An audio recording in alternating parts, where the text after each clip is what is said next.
of you been able to see that. The inauguration of the Dangote Refinery Plant. Lots of coverage on that, right? And lots of information. And I thought it's also good for me to tell you what I think about this project.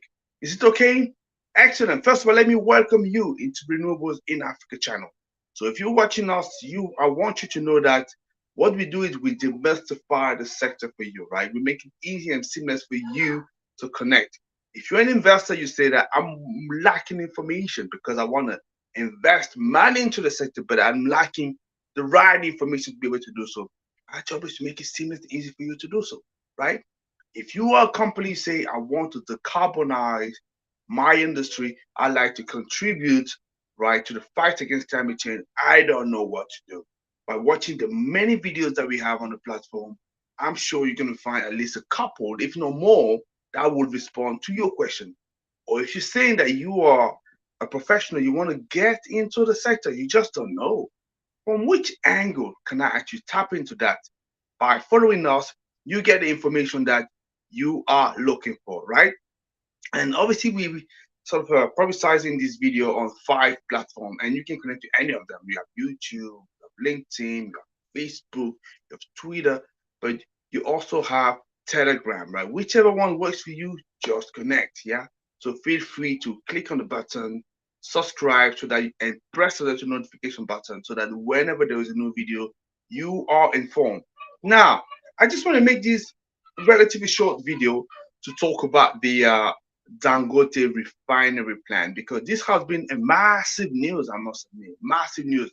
You probably saw a lot of video about that, right? So what we've seen is the project has been 7 years into the making, right? 19 billions, that's what it cost, and it's going to be producing 650,000 barrels per day, significant. And I think if you add that to the other refinery that the country has, it should be able to meet the whole need of Nigeria. That's the hope at this, and obviously a lot of the extra uh, production would actually be driven to export market, especially West Africa and why not Africa.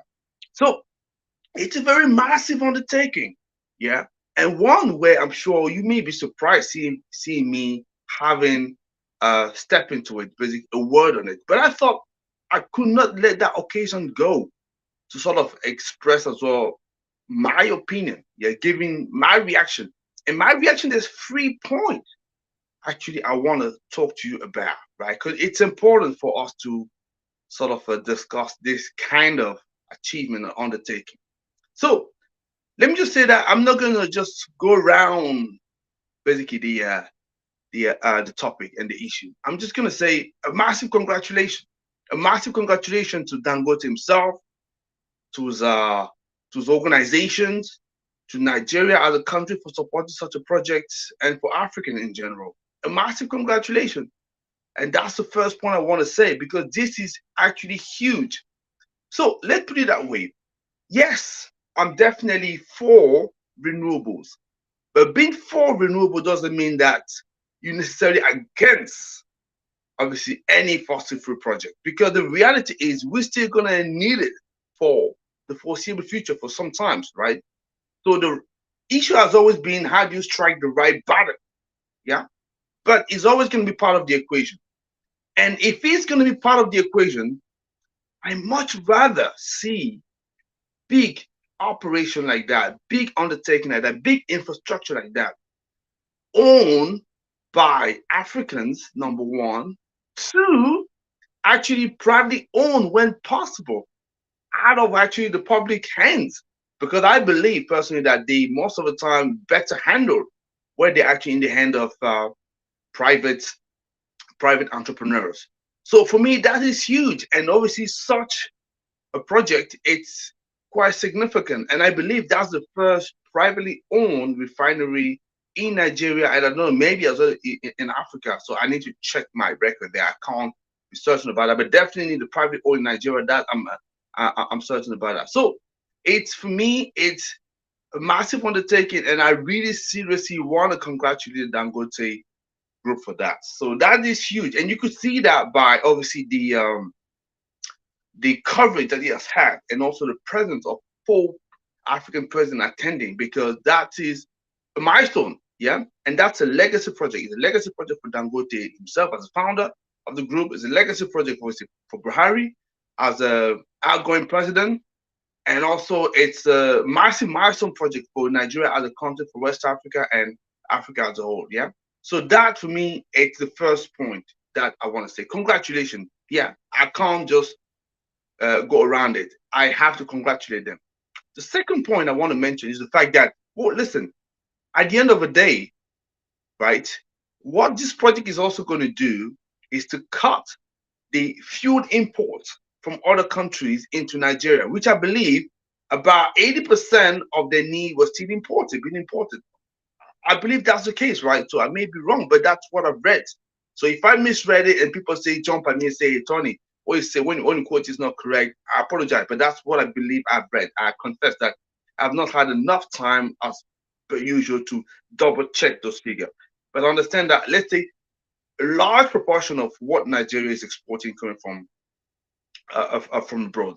So by having such an infrastructure, right, in the country where they can tap into to feed the citizen, you know, and obviously fill the gap, the shortages, you know, of oil need that they have in the country, of petroleum product in the country. It's brilliant, massive.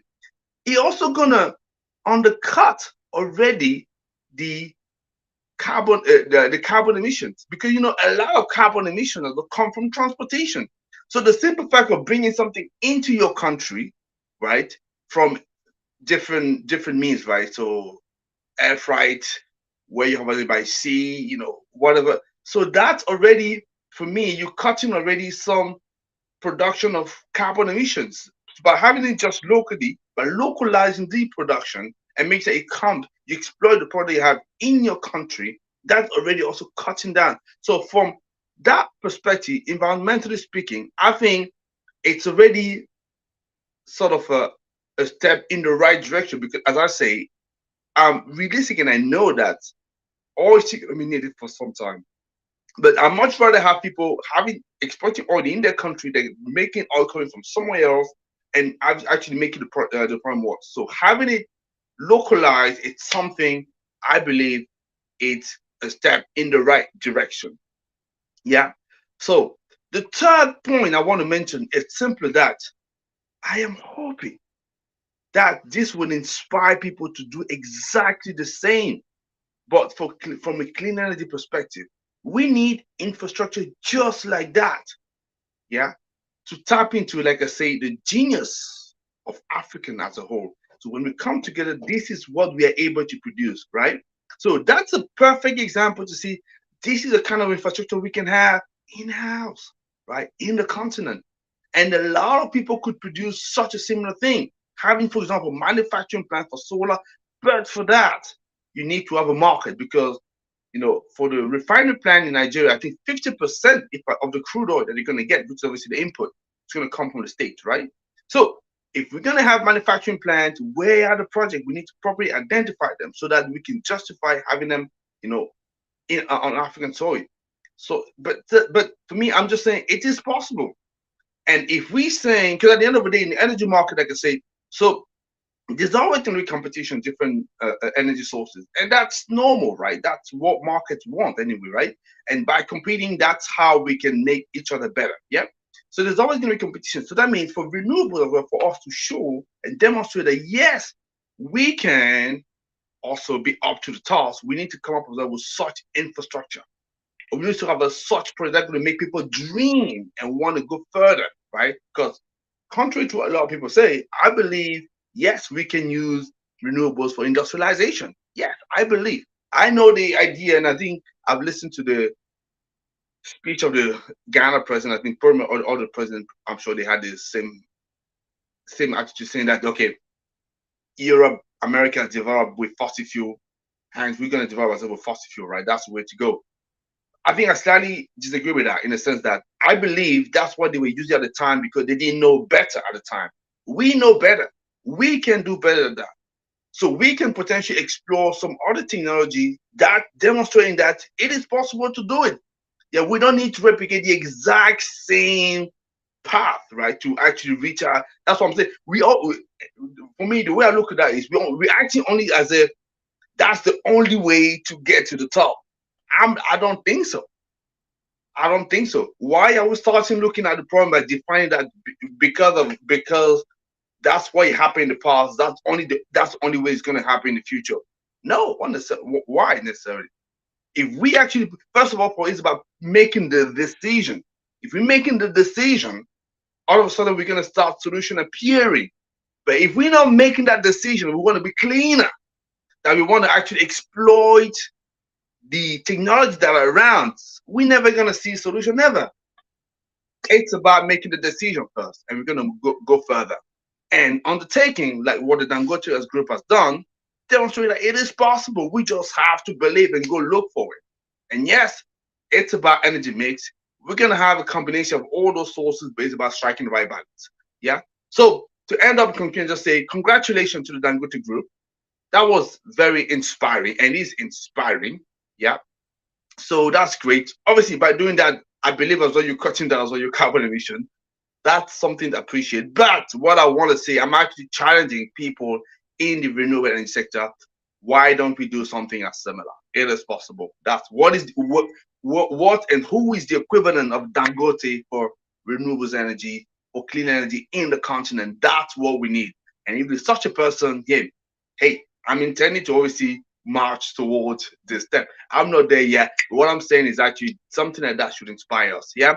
So that's what I had to say. I'm just going to leave you there. So, because on my way to my next commitment, but I just wanted to record that video for you, for me to share my 3 point with the undertaking that the massive infrastructure project that Dangote Group has launched. So, guys, thank you for watching and supporting us. Love you, bless, and then I see you next time. Take care. Bye bye.